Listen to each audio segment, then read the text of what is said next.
제가 봤을 때 이제 훈육을 어려워하시는 부모님들의 가장 큰 특징은 두 가지인 것 같아요.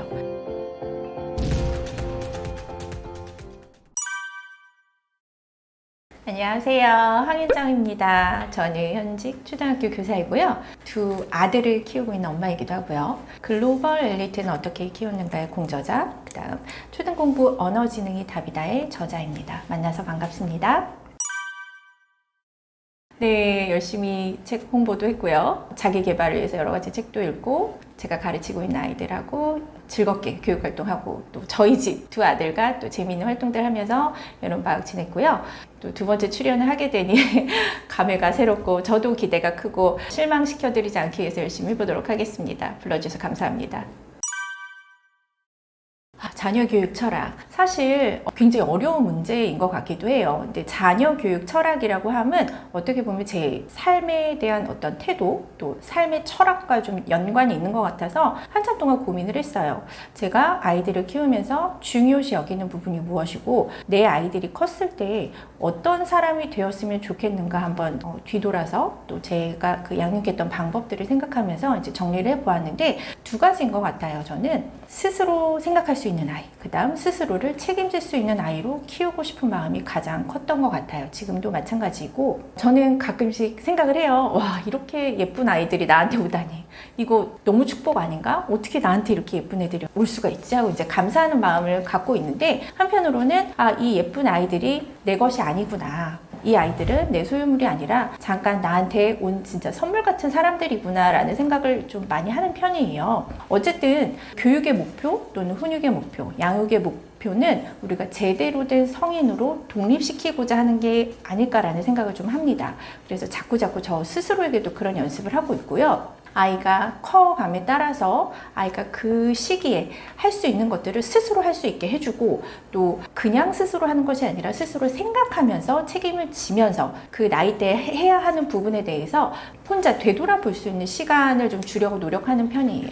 그래서 아이가 성인이 됐을 때 더 이상 부모에게 많이 기대거나 또 부모에게 자꾸 되묻거나 하는 조금 어린아이 같은 성인이라기보다는 책임감 있고 자기 자신을 좀 자신감 있게 좀 북돋아 줄 수 있는, 스스로를 북돋아 줄 수 있는 그런 성인으로 자라났으면 하는 바람이 있습니다. 그래서 제일 중요한 부분은 그 부분인 것 같고요. 아이를 사랑하고 아이에게 최선을 다하되 아이는 내 것은 아니다. 아이는 결국은 나를 떠나갈 어떻게 보면 선물이다. 잠깐 동안의 선물이다 라고 생각을 하고 양육을 하고 있습니다.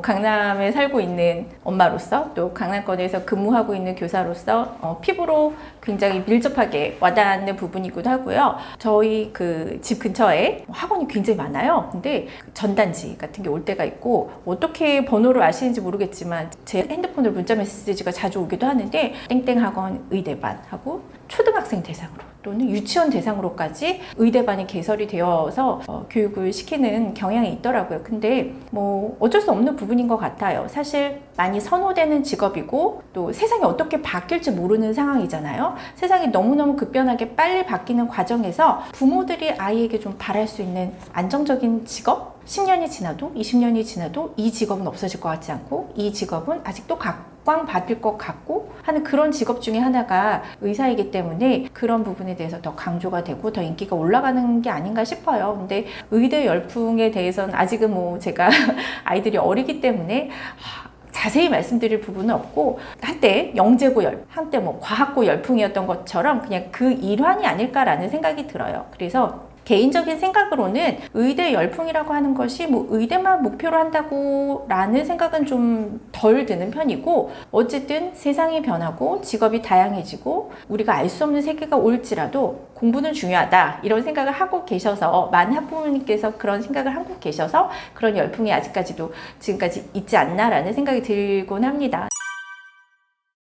저에게 이제 훈육에 대해서 물어보시는 분들이 많이 있어요. 학부모님들께서도 그렇고 이제 교사가 아닌 친구들도 그렇고 그래서 제가 훈육에 대해서 한번 생각을 해봤는데 사실 이제 저는 쌍둥이 아이를 두고 있는데 태어나자마자 좀 키울 때 너무 많이 힘들었어요. 그래서 책도 많이 읽고 어떻게 훈육을 해야 하느냐에 대해서 좀 고민을 많이 한 것 같아요.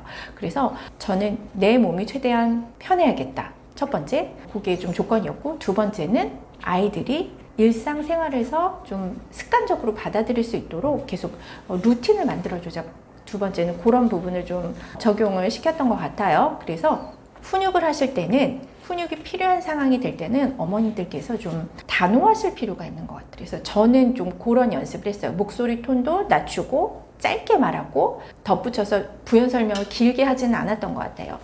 예를 들면 7시에 양치를 하기로 약속을 했으면 7시가 되면 양치할 시간이야 하고 얘기를 해주죠. 아이가 안 하고 있으면 또 얘기하죠. 자, 두 번째 얘기하지. 양치할 시간이야. 그 다음에 세 번째 그래도 안 할 때가 있어요. 그러면 자, 뭐 셋을 셀 거야. 하나, 둘, 셋 하면 아이들은 의외로 후다다닥 뛰어갑니다. 이제 이런 것들을 몇 번 반복을 하시다 보면 조금씩 정착을 해 나가는 걸 이제 보실 수가 있고요. 제가 봤을 때 이제 훈육을 어려워하시는 부모님들의 가장 큰 특징은 두 가지인 것 같아요. 지속적으로 하지 못하시는 거. 그다음에 두 번째는 아이한테 좀 끌려다니시는 분들.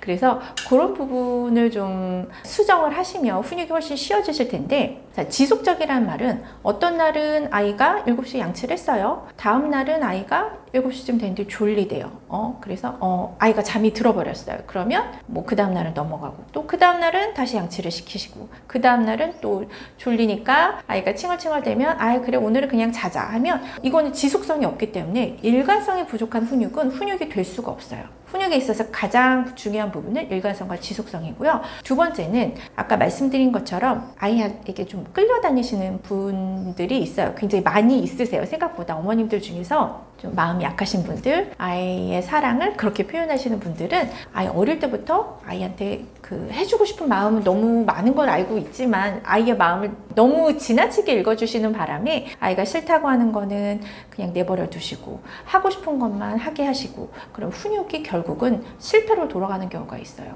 그러면 이게 문제는 뭐냐면 초등학교 저학년까지는 훈육이 제대로 안 돼도 아이를 컨트롤 하실 수가 있어요. 그러나 고학년쯤 되면 어머니께서 통제 불가능한 경우가 있어요. 그래서 초등학교 저학년까지는 무슨 일이 있어도 어느 정도 훈육을 한 60-70% 정도는 완성을 시키시는 게 좋아요.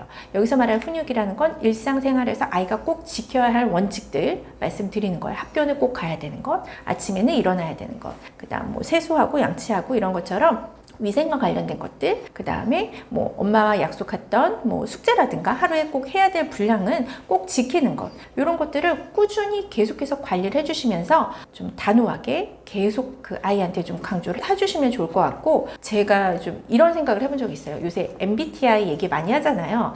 저 같은 경우는 T 성향을 가지고 있어요. 근데 T 성향을 가지신 부모님들이 조금 훈육하시기가 편하실 수 있어요. 그런데 F 성향이 굉장히 강하신 분들은 힘들어 하시더라고요. 아이의 마음을 너무 잘 읽어주시고 그 마음을 이해하시다 보니까 오늘은 그냥 넘어가지 뭐 이런 식으로 자꾸 어떻게 보면 아이와 엄마 사이 밀당해서 밀리시는 경우가 있는데, 훈육을 하실 때는 어느 정도 T 성향이 필요하십니다. 네, 그래서 MBTI에 관계없이 나는 훈육할 땐 T가 되겠어 라는 좀 결심을 하시는 것도 필요하고요. 네, 그 부분에 있어서 제일 중요한 건 아까 말씀하신 것처럼 짧고 단호하고 지속적으로 일관성 있게 라고 생각을 하시면 될 것 같습니다.